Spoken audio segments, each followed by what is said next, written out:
नमस्कार, मैं धीरेंद्र सर आज आप लोगों को फिर से अपने क्लास में स्वागत करता हूं।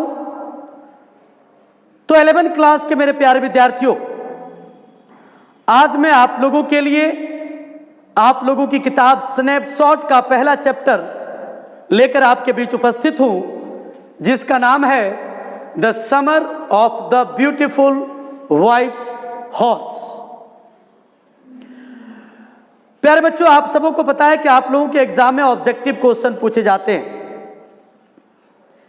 इसलिए जब भी हम स्टोरी या पोएम पढ़ेंगे तो हमारा फोकस ज्यादातर ऑब्जेक्टिव क्वेश्चन की ओर होगा। अगर आप ध्यान से मेरी स्टोरी को शुरू से अंत तक पूरे वीडियो को अगर वॉच करेंगे तो मैं आपको यकीन दिलाता हूं कि आपके कोई भी ऑब्जेक्टिव क्वेश्चन शायद छूटने वाले नहीं है। First, you know that this story has been written by William Saroyan. My dear students, in this story the writer has told us a story about two Armenian boys। प्यारे बच्चों, मैं सबसे पहले आप सबों को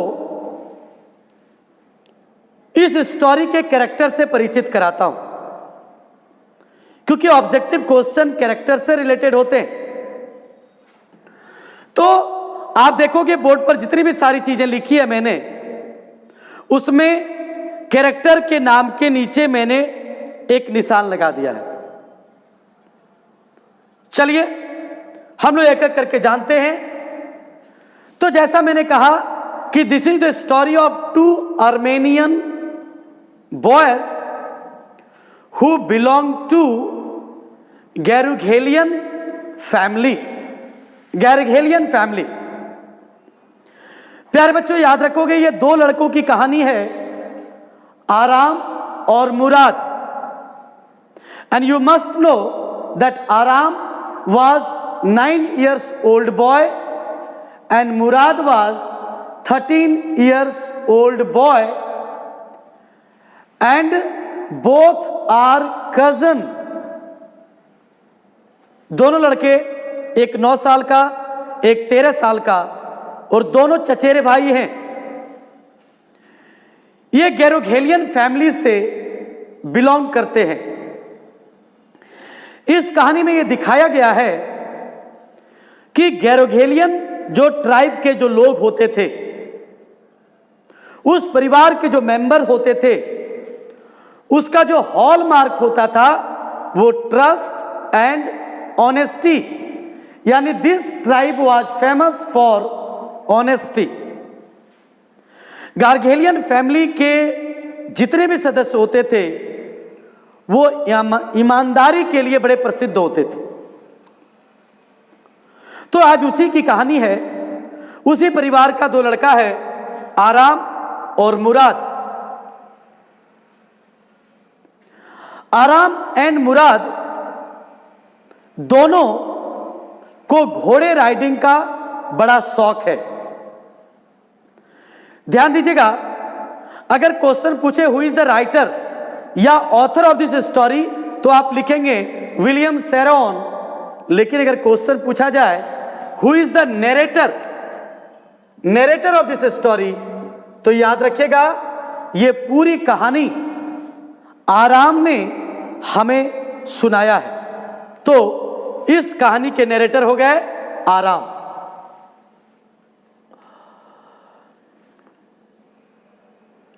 और ये आराम के बचपन की कहानी है। कहानी की शुरुआत होती है, आराम कहता है कि when I was 9 years old, जब मैं मात्र 9 साल का था, one day I heard a tap on the window early in the morning at 4 AM। वो कहते हैं 4 बजे भोरे, यानी 4 बजे सुबह की बात है, अचानक मैंने दरवाजे पर नॉकिंग की आवाज मुझे सुनाई पड़ी। और जब मैंने उठ करके बाहर देखा तो मैंने क्या देखा कि Mourad was outside on a beautiful white horse. Mourad जो मेरा चचेरा भाई था, जो उस समय 13 साल का था, वो बाहर में एक खूबसूरत घोड़े पर बैठा हुआ है।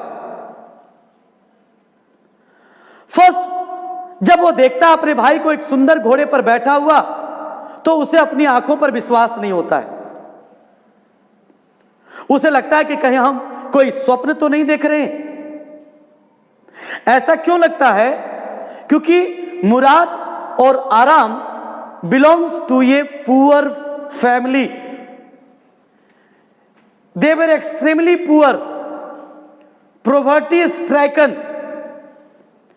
तो आराम को लगता है हम लोग जितने गरीब लोग हैं, हमारे पास इतनी खूबसूरत घोड़ा नहीं आ सकता है। इसलिए थोड़े से अपने सेंस में वो आने का प्रयास करता है कि कहीं मुझे ड्रीम तो मैं नहीं देख रहा हूं। लेकिन जब उन्होंने उसे आश्वस्त हो गया कि नहीं, वाकई मेरा भाई मुराद एक खूबसूरत व्हाइट घोड़े पर बैठा हुआ है। समर से समझ गए होंगे, गर्मी के दिन का महीना था। तो he was surprised and shocked. वो बड़ा आश्चर्यचकित होता है कि आखिर मुराद के पास इतनी खूबसूरत घोड़े कहां से आ सकते हैं, क्योंकि हमारी इतनी हैसियत नहीं है कि हम इतनी खूबसूरत घोड़े को खरीद सके। यानी मुराद ने यह घोड़ा कहीं से चुरा करके लाया है।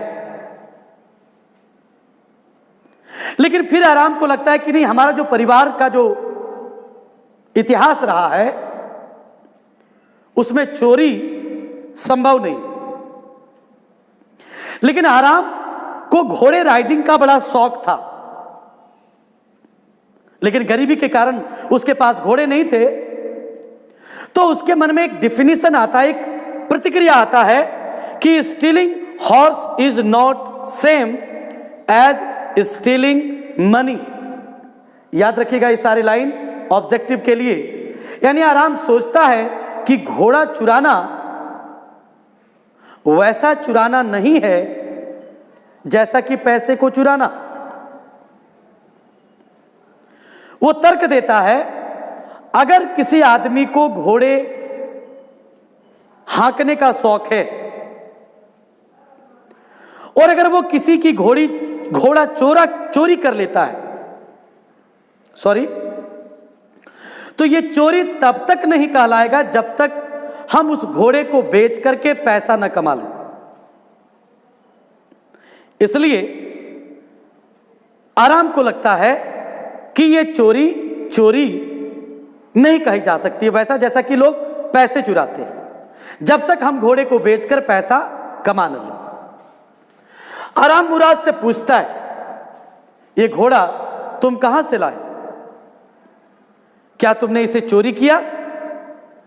मुराद कहता है कि 4 बज चुके हैं। याद रखिएगा 4 बजे मॉर्निंग का टाइम है, इसलिए इतने सारे सवाल तुम बाद में करना। अगर तुमको घोड़े की राइडिंग करनी है तो जल्दी से निकलो।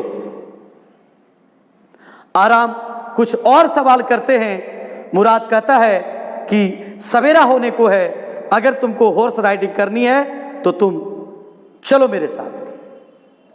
आराम जल्दी से कपड़े पहन करके और मुराद के साथ चल देता है। आराम कहता है कि मेरा घर जिस जगह था उसके बगल में vineyard, orchard, irrigation ditches, country road थे। ये सारे प्लेस है, याद रखिएगा।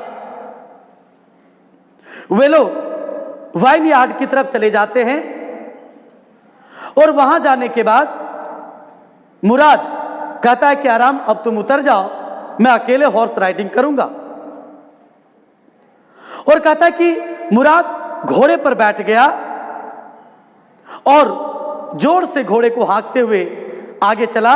और घोड़े को जब वो हाँक रहा था तब वो सिंग कर रहा था, गा रहा था। प्यारे बच्चों, आप लोगों को पता है कि जब कोई मजा आता है तो लोग गाना गाते हैं, लेकिन आराम एक चीज वो क्लियर करता है कि he was not singing but he was roaring, क्योंकि उसकी आवाज उतनी मीठी नहीं थी। यानी जब वो सिंग कर रहा था ऐसा लग रहा था जैसे वो रोर कर रहा है। और फिर मुराद जब घोड़े चला करके वापस लौटा तो आराम ने कहा कि अब तुम उतर जाओ, अब मुझे घोड़ा हाँकने दो। मुराद ने कहा कि you don't have the way to ride horse, तुम मेरे पास घोड़े हाँकने का भी कला नहीं है, तुम नहीं चला पाओ। आराम कहता कि नहीं, I have also desire to ride, मुझे भी शौक है। I am also fond of riding horse. तो मुराद कहता कि ठीक है, अगर घोड़ा इजाजत देता है तो तुम भी चला लेना। फिर आराम उस घोड़े पर बैठ जाता है, लेकिन घोड़ा आगे मूव नहीं करता है। लेकिन मुराद फिर पीछे से घोड़े को मारता है और घोड़ा जोर से दौड़ करके आगे निकलता है और थोड़ी दूर जाकर के घोड़ा आराम को गिरा देता है और घोड़ा भाग जाता है। मुराद जब देखता है कि आराम गिर गया है, वो दौड़ करके जाता है, वो पूछता है कि क्या हुआ। आराम ने कहा कि घोड़े ने मुझे गिरा दिया। मुराद ने कहा कि मुझे तुम्हारी चिंता नहीं है, घोड़ा कहां है। तो उन्होंने कहा कि घोड़ा इधर भाग गया है। और फिर मुराद जाता है और कंट्री रोड्स वाइल यार्ड की तरफ जाकर के वो घोड़े की तलाश करता है और घोड़े को वापस लेकर के लौटता है। मुराद ने कहा कि आराम को कि मैंने कहा था कि तुमको भी घोड़ा चलाने नहीं आता है। आराम को डाउट होता है आखिर मुराद इतना अच्छा घोड़ा कैसे चला लेता है। वो पूछता है कि मुराद तुमने घोड़े कब चुराया। तो उन्होंने कहा कि ज्यादा नहीं, लास्ट डे ही मैंने चुराया है। आराम ने कहा कि मुझे भी घोड़ा चलाना सीखना है और ये घोड़ा जहां से भी तुम लाए हो तुम तब तक नहीं लौटाओगे जब तक मैं घोड़ा हॉर्स राइडिंग ठीक से सीख न जाऊं। मुराद पूछता है अगर तुम्हें घोड़ा राइडिंग करने में 6 महीना अगर लग गया तो क्या 6 महीने में रखूंगा। आराम कहता यस, 6 महीना तुमको इस घोड़े को रखना पड़ेगा। और फिर दोनों भाई घोड़े राइडिंग को काफी एंजॉय करते हैं और वापस घोड़े को छिपा करके एक जगह पर वापस घर लौट जाता है। सॉरी, जब आराम मुराद के बारे में सोच रहा होता है तो आराम सोचता है कि मुराद एक अलग प्रकार का लड़का है। ये बड़ा क्रेजी टाइप का इंसान है, जो ठान लेता है वह वो कर देता है। और इस जगह आराम को अपने अंकल खुसरो की याद आती है।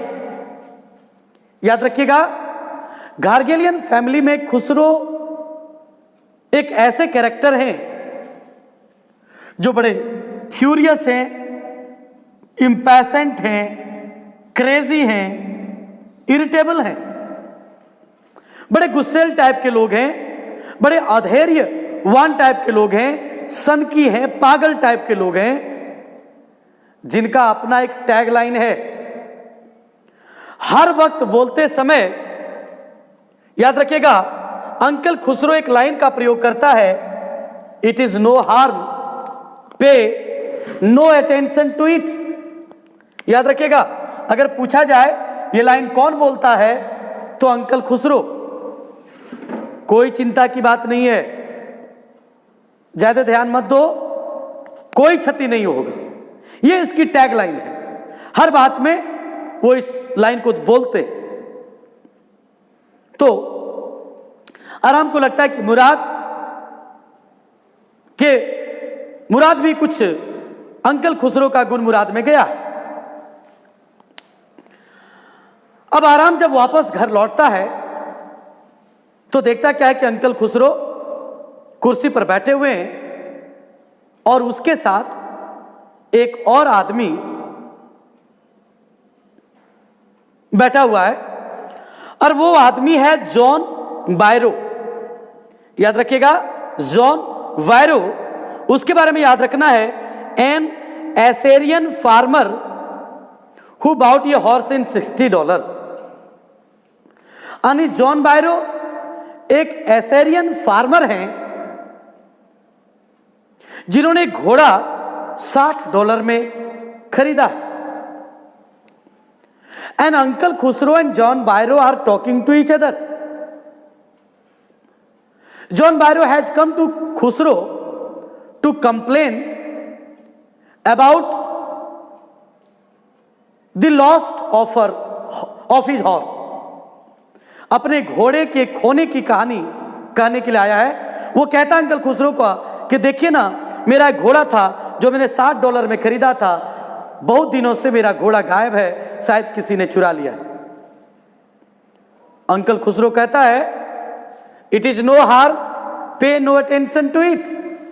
कोई बात नहीं है, कोई चिंता की बात नहीं है, बिल्कुल ध्यान नहीं दो।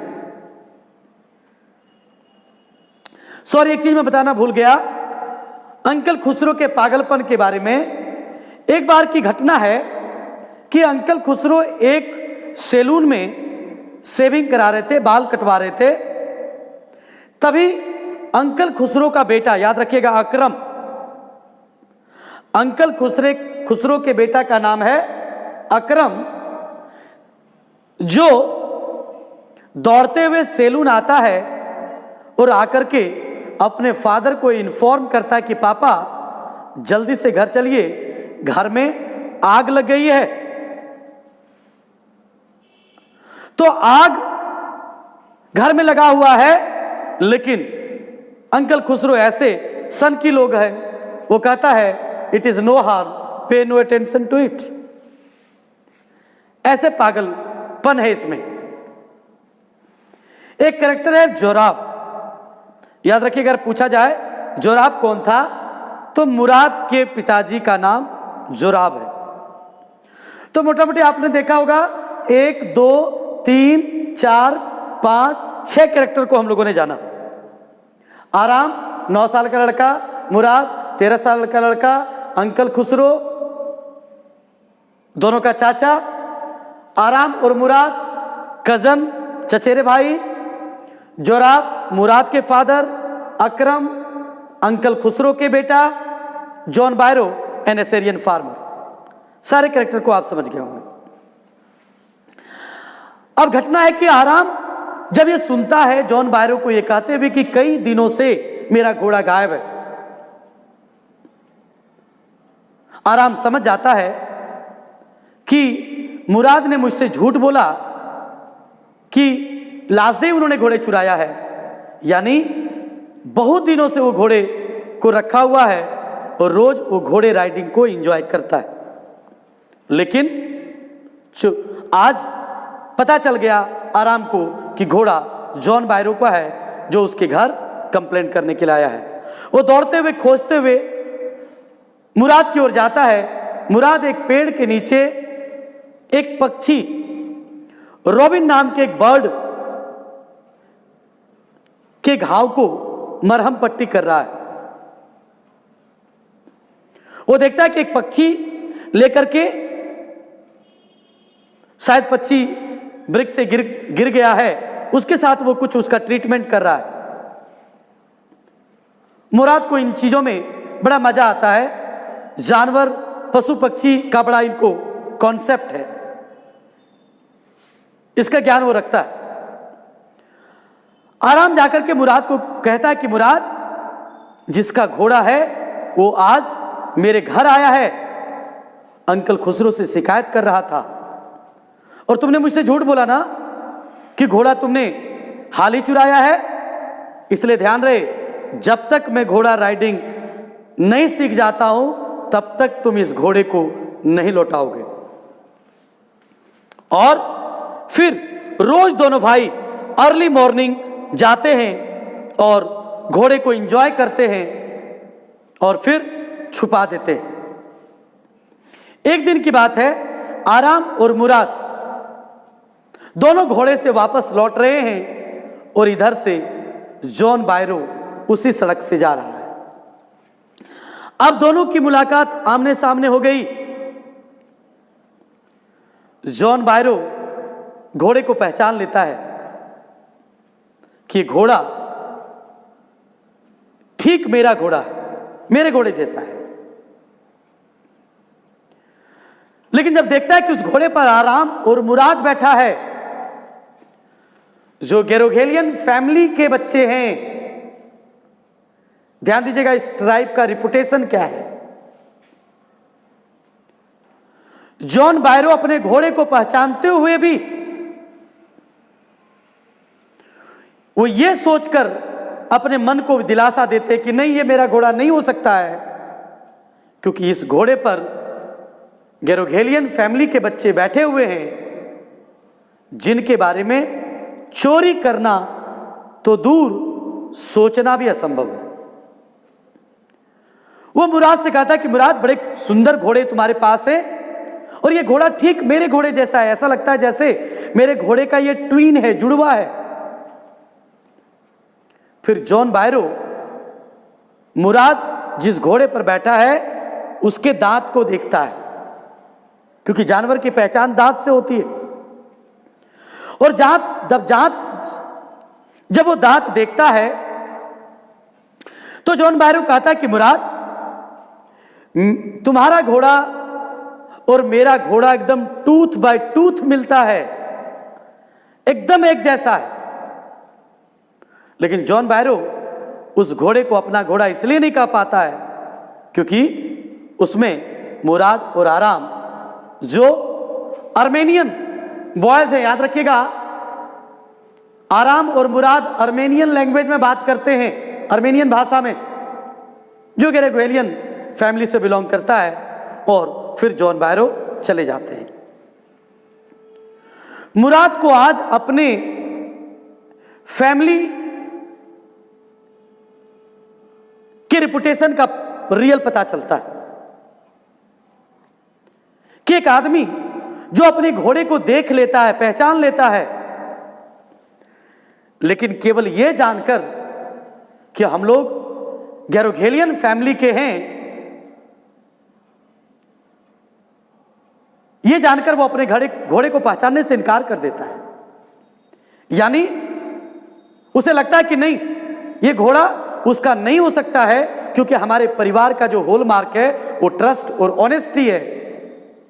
यानी आज मुराद को अपने खानदान, अपने परिवार के, अपने ट्राइब के रिपुटेशन का ख्याल आता है और वो सोच लेता है कि नहीं, हम चोरी नहीं कर सकते हैं, इसलिए हमें ये घोड़ा अब वापस करना पड़ेगा।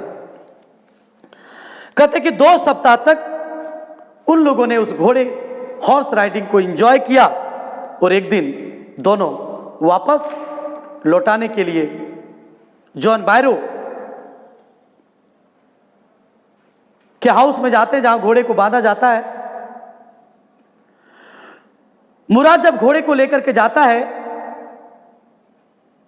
तो आराम देखता है क्या कि उसके घर में कुत्ता है जो भौंकने लगता है, लेकिन मुराद की जैसे ही आवाज वो कुत्ता सुनता है, वो कुत्ता भी शांत हो जाता है।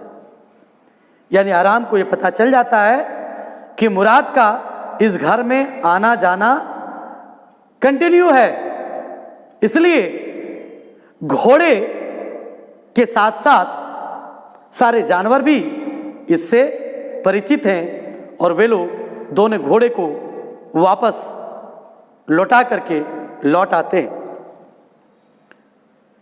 और इस प्रकार देखते हैं कि किस प्रकार गेरोगेलियन फैमिली के जो मेंबर हैं, जो उनके जो बच्चे हैं, वो भी अपने खानदान के नाम, अपने रिपुटेशन को बचाने के लिए अपनी इच्छा घोड़े राइडिंग की त्याग करके उस घोड़े को लौटा दिया। अब दूसरे दिन घोड़ा गाड़ी लेकर के जॉन बायरो फिर से खुसरो के पास आते हैं और कहते हैं कि मेरा घोड़ा मुझे वापस मिल गया है, और ये भी बताते हैं कि जिन्होंने भी मेरे घोड़े को रखा था, मेरे घोड़े को चुराया था, उन्होंने मेरे घोड़े को और अच्छी तरह से ट्रेन कर दिया है, इतना अच्छा मेरे घोड़े को रखा है कि मेरा घोड़ा और भी हिस्ट पुष्ट, मजबूत और ट्रेंड हो गया है, हमें इस बात की खुशी है। तो फिर अंकल खुसरो कहते हैं इट इज नो हार्म, पे नो अटेंशन टू इट। चिंता मत करो, इसमें ध्यान देने योग्य कोई बात नहीं है। तो प्यारे बच्चों, यही ये कहानी समाप्त हो जाता है। मुझे लगता है अगर आपने पूरी स्टोरी को ढंग से अगर बात किया, अब आप कोई भी ऑब्जेक्टिव क्वेश्चन इस चैप्टर से निकाल करके अगर बनाओगे तो आपका सारा ऑब्जेक्टिव क्वेश्चन बन जाएगा। इसका सेट मैं फिर आपको दूंगा। मैं चाहूंगा पहले आप इसका खूब सुंदर ढंग से स्क्रीनशॉट ले लें और सारी चीजों को कॉपी में उतार लीजिएगा। आपका सारा ऑब्जेक्टिव क्वेश्चन सॉल्व हो जाएगा। Thank you.